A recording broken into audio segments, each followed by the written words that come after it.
Ja znam kako smo ga pravili trenerom.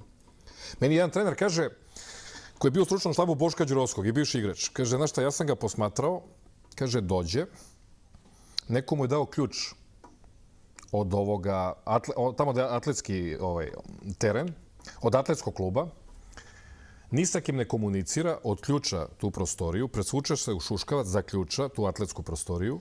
Kaže, mi ga gledamo, znači Boško Đurovski i stručni štab, 2-3 bivše igrača. Ovaj jedan igrao za Crvenu zvezdu, a bio je kod Boška u stručnom štabu. I kaže, posmatram ga, trči krugove u šuškavcu, kao izbacuje znoj, kao neki amater sportista. Marakana mu služi da to dečko trči kao neki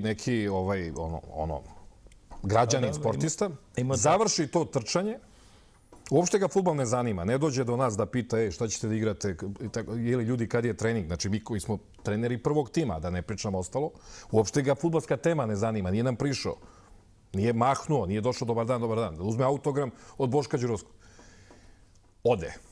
Jedan dan, drugi dan, treći dan, peti dan sam ga, kaže, gledao. I pitao sam se, ko je ovaj momak, što ovaj radi ovde? Je to neki atletski trener ili neki atletičar, amater? Uglavnom, ima ključ od prostorija, trči krugove. To je priča o Saši Jankoviću, srpskom Murinju.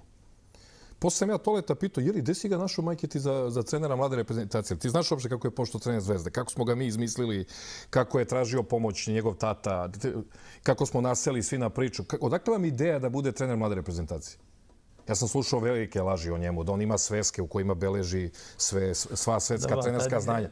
Pazite, dok mi ovde pričamo, dok vi ovde pričate o tom treneru iz Leskovca, on mrtav, hladan vodi Standard iz Lježa.